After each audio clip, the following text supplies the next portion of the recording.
Bonjour et bienvenue sur le podcast de l'école de l'astrologie. Je m'appelle Nathalie, je suis passionnée d'astrologie. J'ai réalisé plus de 1000 thèmes astro et écrit plusieurs livres sur le sujet. Donc si vous souhaitez en savoir davantage sur ce vaste domaine, vous êtes au bon endroit, que vous soyez débutant ou expérimenté. Au travers de ce podcast, vous aurez accès à mes analyses des nouvelles et pleines lunes, mais également à des sujets plus pointilleux sur la compréhension du thème astral, sur les signes ou encore sur les transits planétaires. L'école de l'astrologie, c'est aussi un compte Instagram que je vous invite à suivre. Si vous avez envie de poser des questions, de suggérer des sujets de podcast, chaque commentaire est le bienvenu. En attendant, je vous souhaite une belle écoute et je vous laisse découvrir le podcast de la semaine. Bonjour, j'espère que vous allez bien. Je suis contente de vous retrouver aujourd'hui pour un nouveau podcast. On va parler de l'élan intérieur qu'on n'écoute pas, mais qui finit toujours par revenir. Mais avant de plonger dans notre sujet du jour, j'ai une annonce importante à vous faire. Le 8 juin prochain, j'organise une masterclass en live qui sera très spéciale. Elle va durer entre 4h et 4h30. Je la prépare depuis plusieurs semaines et elle sera entièrement consacrée au transit de Jupiter en Cancer qui va démarrer du coup le 9 juin. Donc ce sera un moment fort, dense, on y verra ensemble ce que Jupiter vient activer dans votre thème, Jupiter en Cancer, comment l'utiliser concrètement dans vos projets, dans vos choix et comprendre les intuitions que ça va vous apporter et surtout on va parler de ce que ce transit révèle de notre relation à l'expansion, quelle maison ça va traverser dans votre thème, quels sont les aspects que ça va créer, etc. Donc c'est vraiment un rendez-vous que j'ai imaginé pour vous guider dans cette période où il y a tant de choses qui bougent parce que Jupiter, c'est la seule planète qui va nous rappeler pendant la prochaine année, donc du 9 juin 2025 au 30 juin 2026, elle va nous rappeler les énergies qu'on a connues depuis très longtemps, c'est-à-dire d'avoir des fondations en terre ou en eau. Parce que Uranus va entrer en Gémeaux, Saturne et Neptune sont quasiment déjà toutes les deux en bélier, parce que j'enregistre ce podcast, on est le 19 mai, mais le 25 mai, Saturne, il rentre en bélier, Pluton, il est déjà bien installé en Verseau, donc c'est un événement très important, Jupiter en Cancer pendant un an. Donc si vous avez envie de participer à cette masterclass qui sera disponible bien évidemment en replay, eh bien je vous invite à vous inscrire dans le lien que j'ai mis sous le podcast.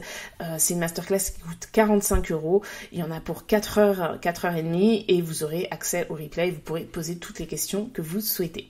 Voilà, maintenant que ça c'est dit, on va entrer dans le sujet du podcast, donc l'élan intérieur, ce que l'on ne dit pas. Donc il y a des élans qu'on va reconnaître tout de suite parce qu'ils sont évidents, ils sont presque bruyants, c'est un peu comme une envie spontanée, comme une idée qu'on a envie de suivre parce que ça va être assez rapidement suivi par des actions. Mais il y a aussi ceux qui murmurent, ceux qui ne ressemblent pas à des envies, qui s'installent vraiment doucement dans le ventre, dans la poitrine, dans les rêves, mais dans le subconscient quand on dort. Et un élan intérieur, ça parle souvent sans mots. Ça n'amène pas souvent vers une décision claire parce qu'on n'est pas force à un go qui doit être logique, mais plutôt face à une vibration, à une évidence, mais qui est encore un petit peu floue. Bref, on est face à quelque chose qui ne s'explique pas encore, mais qui demande à vivre. Et très souvent, ce sont des choses que l'on n'écoute pas. C'est pas parce qu'on est faible, c'est pas parce qu'on n'est pas prêt, mais c'est parce qu'on a appris à douter de tout ce qui n'est pas justifié. Depuis l'enfance, depuis l'école, on nous apprend vraiment que tout doit avoir un sens. Mais on voit bien que l'humanité ne comprend pas tout. C'est pour ça que l'on cherche à expliquer des choses au travers de la spiritualité, au travers de la religion, etc. On ne peut pas tout comprendre puisque déjà même dans une relation sentimentale, on n'arrive même pas toujours à comprendre l'autre. Et cette peur de ne pas tout comprendre, elle est reliée à la peur de se tromper. On a tous hérité des croyances, des rôles qu'on devait avoir dans la société, dans nos familles, etc. Et ces rôles, on peut avoir énormément de mal à les briser. Parfois, on n'a pas besoin parce que ils nous conviennent, c'est vrai aussi, mais parfois on sent qu'on suit, si je puis dire, un move qui n'est pas forcément celui auquel on aimerait être rattaché, quoi. Et l'élan, il attend pas la raison, il attend notre écoute. Et c'est là que l'élément eau entre en scène, je trouve, parce que cet élan intérieur, c'est l'eau du thème qui le porte. Le Cancer va sentir qu'un cycle se termine avant même qu'il ait commencé. Dans le sens où c'est une énergie émotionnelle et très intuitive. Le Scorpion, lui, il sait que quelque chose doit mourir pour renaître. Donc il ressent l'élan, pas quand l'élan est là, mais plutôt quand il sent qu'il doit laisser tomber quelque chose ou laisser mourir quelque chose. Et le signe des Poissons, lui, est connecté à quelque chose de plus grand que soi. Donc l'élan, c'est rarement une idée, c'est vraiment un appel ancien. Ça peut provenir d'une mémoire qui nous pousse de l'intérieur et qui souvent vient de très loin, peut-être de l'enfance, peut-être d'une autre vie ou peut-être d'un rêve qu'on n'a jamais osé dire à voix haute. Mais l'élan, il vient du passé, il vient pas de l'avenir. Et pourtant, l'élan, il va être symbolisé par l'action, donc par l'élément feu, et par aussi le fait de parler de cet élan, donc l'élément air. Donc c'est ce qui va rendre possible la concrétisation de cet élan. Mais sa naissance, elle se fait dans l'élément eau. Et l'élément eau, c'est une énergie yin, donc c'est une énergie qui est quand même reliée à notre vie intérieure, à ce qui nous sécurise. Hein. Et il faut le dire, viser une réussite quelconque, hein. Peu importe la réussite, c'est aussi laisser derrière soi son ancien moi, en fait. C'est laisser derrière soi un rôle, une sécurité, une habitude, et c'est pour ça qu'on résiste autant, parce que l'élan intérieur, il implique un déplacement. Et nous, les humains, on est rarement à l'aise avec cette notion de déplacement. Parce qu'on parle de peur, hein, mais la peur, elle peut prendre 1000 visages. Donc oui, on a peur de perdre, on a peur de se tromper, de décevoir, d'échouer, mais il y a aussi la peur de réussir, et celle-là, je trouve qu'on n'en parle pas assez. Parce que la peur de réussir, c'est elle, la réussite, c'est elle qui va créer le changement. Et vous pouvez en trouver des témoignages de personnes qui ont réussi et qui ont vu leur environnement changer, même leur relation sociale. Ça a pu être très compliqué. Parce que réussir, quand on entend ça dans le langage populaire, on pense à l'aspect financier. Cette personne, elle a réussi, elle est partie de rien, elle a réussi. Oui, elle a réussi sur le plan financier, mais c'est quand même très difficile parfois, surtout quand on vient d'un milieu modeste et que justement on réussit plus que la moyenne, d'avoir des conflits relationnels, parfois même dans sa propre famille. Ça peut créer des problèmes dans la fratrie, avec les parents, etc. La réussite n'apporte pas que du bon. J'ai même envie de dire que c'est pas toujours le cas, donc ça demande de l'adaptation, donc ça demande de se faire un changement, et il y a des personnes qui sont très douées dans certains domaines, mais qui peuvent avoir peur. Alors quand je dis peur, c'est pas, elles se disent waouh, j'ai peur, tout ça c'est un processus inconscient. De toute façon, dites-vous que ce dont on est en train de parler dans cette vision de l'élan, c'est un lien avec l'élément eau. Donc l'élément eau, c'est tout ce qui est intérieur, c'est tout ce qui est subjectif, c'est tout ce qui est dans le subconscient, etc. Donc c'est pas quelque chose qu'on se dit consciemment. Hein. Mais donc, tout ça pour dire que ces 3 signes d'eau montrent vraiment à quel point l'élan peut être chargé de blessures, chargé de passé, chargé aussi de désirs enfouis. Et pourtant, c'est à partir de là que quelque chose peut se remettre en mouvement. Hein. Ce qu'on sent, ce qu'on perçoit intérieurement n'est pas toujours fait, voire même rarement, voire même jamais pour certaines personnes. C'est pas fait pour être compris tout de suite. Mais c'est réel. Et si on l'ignore, ça revient encore et encore. Ça revient parfois sous forme de fatigue, voire même parfois sous forme de problèmes de santé, de stress, de doute, etc. Sous forme de procrastination parfois, parce que tant qu'on ne fait pas de place à cet élan, c'est tout notre système qui va être défaillant, en tout cas sur un domaine de vie. Souvent, on se dit, je verrai plus tard, j'ai pas le temps, j'ai pas les moyens. Mais en réalité, on sait ce qu'on ressent et il y a une peur d'ouvrir cette porte parce qu'on sait que si on l'ouvre, on va être face à quelque chose qui peut tout changer. Donc là, j'ai donné un exemple sur la réussite financière, mais c'est pas forcément ça. Des fois, il y a des gens qui n'ont pas l'élan pour dévoiler leurs sentiments. Il y a des gens qui n'ont pas l'élan pour s'inscrire à la bonne formation qui leur correspondrait parce qu'ils ont peur du jugement, parce que leurs parents leur ont dit qu'il fallait pas faire ça, parce qu'ils ont peur d'être en insuffisance financière s'ils font un métier passion, parce que ils ont peur de pas être bons, ils ont peur d'échouer, ils ont peur qu'on se moque d'eux. Et quand je dis il, je m'inclus dedans parce que je fais bien évidemment partie des gens. Tout ça, c'est des choses qu'on a tous ressenties dans certains aspects de notre vie. Et je trouve que c'est là que le thème astral devient très intéressant parce que il nous montre d'où cet élan provient, où est-ce qu'il s'enracine, et il nous montre comment il se colore. Est-ce qu'il vient du besoin d'appartenance ? Est-ce qu'il vient d'une blessure qui demande réparation ? Est-ce qu'il vient d'un rêve qu'on a mis de côté ? Tout ça, l'eau du thème, elle le raconte. Parce que même si vous n'avez pas d'astre en eau dans votre thème, l'eau représente au moins 3 maisons dans votre thème.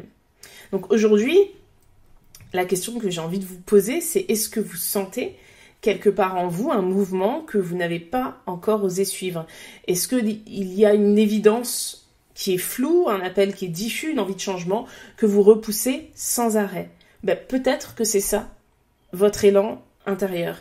Et à l'aube de l'arrivée d'une planète comme Jupiter dans le signe du Cancer, je trouve que c'est intéressant de faire le lien entre ce ressenti intime et l'action concrète. Parce que comme vous le savez, ce qu'on ressent à l'intérieur, c'est pas toujours ce qu'on ose montrer à l'extérieur. Il y a souvent un écart entre ce qui nous traverse et ce qu'on va oser faire, ce qu'on va oser assumer aussi. Parce que c'est pas parce qu'on pense des choses qu'on peut les assumer devant tout le monde. Et dans ce passage entre le ressenti et le mouvement, je trouve en tout cas que Jupiter joue un rôle fondamental. Parce que Jupiter, déjà, c'est une planète que beaucoup de personnes associent à la chance. Et je l'ai fait pendant longtemps, alors je dis pas que c'est totalement faux, mais en réalité, elle ne distribue pas de cadeaux ou de chance. Elle met en lumière et elle amplifie ce qui est déjà là, et surtout, elle donne de l'élan. C'est une planète de feu, de vision, de projection, et elle nous dit « vas-y, fonce ». Elle promet pas que ce sera simple, elle promet pas qu'on va forcément atteindre ce qu'on souhaite, même si elle est très ambitieuse, mais elle dit que c'est possible. Et j'ai même envie de dire, Jupiter, c'est une planète qui va nous dire que tout est toujours possible. C'est comme une voix intérieure qui devient assez forte pour qu'on puisse plus l'ignorer. Elle va prendre ce qui palpite dans l'eau de notre thème et elle va le pousser dans l'action. C'est la planète qui dit « t'as pas besoin d'être prêt, t'as juste besoin d'y croire assez pour commencer ». Et cette dynamique, on peut la lire de manière très concrète selon le signe dans lequel Jupiter se trouve dans votre thème. Parce que ça va montrer où est-ce qu'on peut grandir, où est-ce qu'on peut transmettre aussi et où est-ce qu'on peut s'autoriser à occuper plus d'espace. Pourquoi je parle de l'élément eau et ensuite d'une planète comme Jupiter qui est une planète de feu, puisque Jupiter c'est une planète qui est associée au signe du Sagittaire. Donc déjà, il y a 2 choses. La première, c'est que je trouve, alors ça ne concerne que mon œil d'astrologue, vous pouvez me donner votre avis, mais je trouve que le signe du Sagittaire et donc par extension Jupiter sont les éléments les plus complets dans les énergies du zodiaque. C'est-à-dire que le Sagittaire, c'est un signe de feu. Donc déjà, il y a du feu, mais c'est un signe qui est très intellectuel, qui est centré sur la communication, sur l'apprentissage, sur la transmission et sur le mouvement, les déplacements, les voyages. Donc ça lui donne un côté air, vraiment. Donc c'est presque aussi un signe d'air. Et puis, il y a cette dimension spirituelle, parce qu'il y a l'idée d'aller voir au-delà du visible.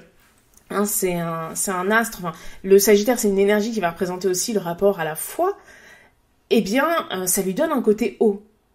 Cependant, chez Jupiter, ce qui va manquer clairement, c'est de la terre. Et encore, j'ai même envie de dire qu'on pourrait presque lui trouver un côté terre, parce qu'il y a un intérêt pour la réussite, notamment la réussite matérielle. Parce que c'est la planète qui va être consciente que pour réaliser ses rêves, il y a quand même besoin de matière, il y a quand même besoin de posséder, il y a quand même besoin d'argent en fait. Souvent, par exemple, Jupiter en Taureau, c'est un placement qui donne de très grandes aspirations sur le plan matériel ou financier. Mais bon, je mets un peu de côté la Terre, pour moi c'est surtout les 3 autres éléments. Et ensuite, la deuxième chose, c'est que avant la découverte de Neptune, c'était Jupiter qui régissait l'énergie des poissons. Donc c'est une planète de feu, mais ça reste quand même une planète qui a été associée pendant très longtemps à un signe d'eau, et je vais vous en parler juste après. Je vais d'abord vous donner quelques exemples de placements de Jupiter en signe, et après je vais vous parler de ce lien à l'énergie poisson. Donc, si par exemple, vous avez Jupiter en balance, votre élan va se manifester dans les relations, dans le fait de grandir au travers du lien à l'autre. Donc, il y a souvent un appel à créer du beau, du juste et du vrai dans les collaborations, et l'expansion, elle va passer par l'harmonie, mais aussi par la capacité à poser ses propres choix sans tout déséquilibrer. Jupiter en Capricorne, ce feu, il prend vraiment la forme d'une ambition profonde. On avance, mais on avance lentement, mais on construit quelque chose de durable. Donc l'élévation, elle passe par la maturité, la responsabilité, le respect de ses propres efforts. L'élan ici, c'est un engagement long terme, c'est pas un feu de paille. Par exemple, si on prend Jupiter en Poisson, qui est très à l'aise d'ailleurs dans ce signe, l'élan intérieur, il est presque mystique. Ici, on croit en ce qu'on ressent, même si on peut pas forcément l'expliquer, on est guidé par l'invisible, et la croissance passe par la foi, par la compassion et par l'intuition. On pourrait croire que c'est pas très pratique comme placement, mais c'est justement ce que Jupiter enseigne, qu'il faut parfois suivre parce qu'on peut pas prouver. Et toutes les personnes qui ont accompli de grandes choses, elles ont souvent suivi une idée où on leur disait « non mais t'es complètement taré ». Et ensuite, je vous donne un quatrième exemple, c'est celui de Jupiter en Bélier. Donc là, c'est l'inverse, l'élan, c'est le mouvement, c'est l'action immédiate. L'intuition est transformée en décision et Jupiter, il pousse à oser, à lancer les choses et à être pionnier ou pionnière. Donc on grandit en se confrontant au monde et en allant chercher l'expérience, parfois même avant d'avoir toutes les réponses. Ce que Jupiter fait, c'est qu'elle prend un potentiel, souvent encore invisible ou flou, et elle lui donne du volume. Elle le met en lumière et elle invite à prendre position, à croire en soi, et même si personne n'autorise ça. C'est une planète qui symbolise le fait d'ouvrir des perspectives. Et parfois, c'est juste tout ce qu'il nous faut.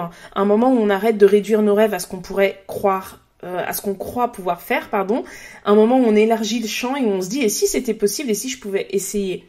Et quand je vous dis tout ça, je suis pas en train de vous vendre un discours de « tout est possible, lâchez votre job, vous serez millionnaire en 3 jours en vendant des PDF sur Facebook ». Enfin, je suis pas en train de dire ça, parce que quand je parle de potentiel, c'est pas forcément un potentiel de richesse financière déjà, et ensuite, ça dépend du signe, mais ça dépend aussi de la maison dans laquelle Jupiter se trouve dans votre thème. Ça donne des facilités, par exemple Jupiter en 8, ça donne des facilités pour flairer les bonnes affaires, notamment les bons investissements. Jupiter en 3, ça donne des facilités dans la communication, ça donne un pouvoir de conviction qui est très très fort. Et c'est ça la magie de Jupiter, elle fait pas le travail à notre place, mais elle offre un tremplin, et quand on le sent, c'est presque physique, c'est comme une envie de parler, d'écrire, de bouger, de créer, c'est un élan vraiment qui devient action et c'est pas toujours spectaculaire. Parfois, c'est juste un mail qu'on envoie, une conversation qu'on va oser avoir, une décision qu'on va plus repousser mais qui va changer notre vie. C'est des petits gestes qui sont inspirés par un feu intérieur et tout ça, ça peut changer une trajectoire.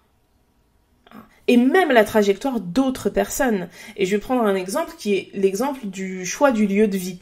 Par exemple, vous êtes en couple, vous avez 2 jeunes enfants et avec votre partenaire, vous avez envie d'acheter une maison ou un appartement.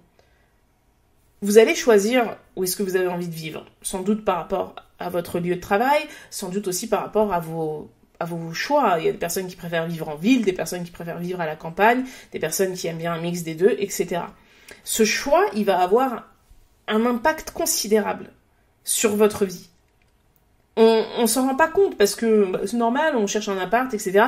Mais c'est un choix qui va avoir un impact sur votre vie, mais sur la vie de vos enfants. Parce qu'en choisissant votre lieu de vie, vous choisissez leurs futurs amis à l'école. Et les futures amitiés longues et durables qui se font dans les 10 premières années de vie.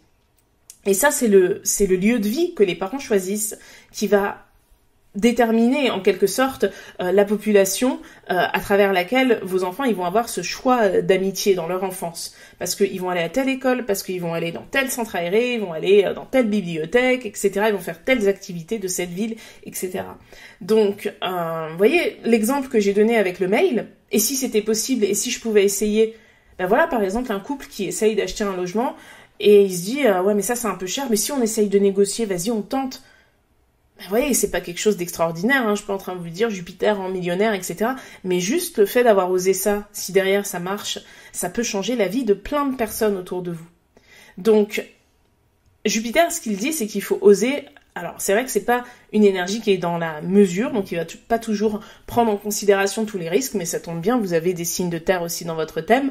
Donc, voilà. Mais ce que je veux dire, c'est que c'est une planète qui offre un tremplin. Et que quand on le sent, c'est presque physique. Vraiment, c'est très très fort. Maintenant, j'ai envie de vous parler un petit peu du mythe de Jupiter et de Poséidon. Parce que c'est 2 frères déjà. et parce que ça va faire l'analogie avec ce que je vous disais par rapport à l'énergie poisson et l'énergie sagittaire. Donc il faut savoir que Neptune c'est Poséidon, hein, et Jupiter c'est Zeus. Hein. Donc les planètes qui régissent ces deux énergies sont frères dans la mythologie grecque. Hein. C'est deux puissances, deux royaumes, deux tempéraments. On a Zeus qui règne sur le ciel, sur l'ordre, sur les décisions, et Poséidon, lui, il gouverne la mer, les profondeurs, l'instinct et les mouvements invisibles. Ce sont des dieux très différents, mais dont les forces ne peuvent fonctionner qu'ensemble. Il y en a un qui est tourné vers le haut et un qui est tourné vers le bas. Il y en a un qui éclaire, il y en a un qui remue, il y en a un qui tranche, et il y en a un qui ressent. Et ce mythe, il nous raconte quelque chose de fondamental, c'est que tout mouvement vers l'extérieur commence dans un trouble intérieur. Poséidon, c'est ce qui bouillonne sous la surface, c'est vraiment la tempête qu'on montre pas mais qu'on ressent dans la poitrine, dans le ventre, dans les silences.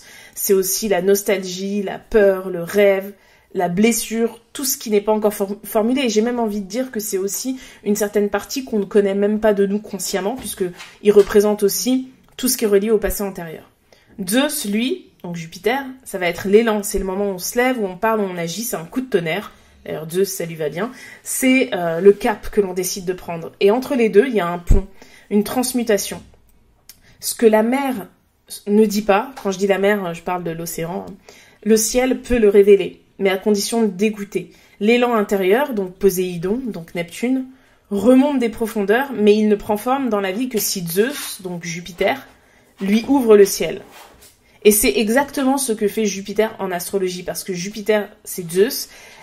Cette planète, elle incarne cette part de nous qui un jour ose croire que ce que l'on ressent a de la valeur, que ce n'est pas trop, que c'est pas assez, que c'est juste vrai en fait. Et quand on se connecte à cette vérité intérieure, ben Jupiter donne la permission. Elle dit, c'est bon, tu peux agir, tu peux grandir, tu peux transmettre. Parce qu'il y a quelque chose de généreux chez Jupiter. D'ailleurs, quand vous avez un thème où il y a une harmonie de Jupiter à la Lune, une harmonie de Jupiter à Vénus, en général, ça fait des personnes qui sont très généreuses. Mais pour pouvoir grandir, agir et transmettre, il faut, entre guillemets, écouter les os de Poséidon. Il faut écouter les signaux faibles, pardon. Il faut écouter les frissons, les regrets, les sensations que on a tendance à balayer d'un revers de main, surtout dans notre monde à nous, où on a complètement, je parle de notre monde occidental, où on a complètement occulté tout ce qui est vie intérieure. Enfin, c'est très récent qu'on se mette à parler de la santé mentale, etc. Donc il faut accepter d'être traversé, d'être remué, et il faut laisser l'eau dire ce qu'elle a à dire pour que le feu puisse ensuite éclairer le chemin. Et ce lien entre l'eau et le feu, c'est un lien entre l'élan et l'action. Je trouve que c'est l'un des plus puissants dans tout le thème. Parce que c'est ce qui fait qu'un transit planétaire ne reste pas une idée, qu'un rêve ne reste pas une image, c'est ce qui fait que quelque chose se passe pour de vrai.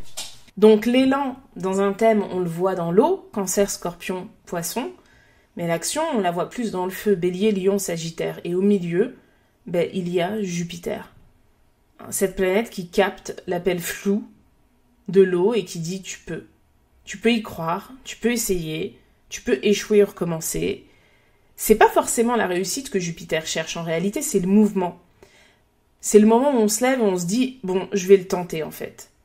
Et je trouve que c'est là que l'astrologie est vraiment précieuse parce que c'est pas une prédiction de l'avenir, c'est une révélation du présent.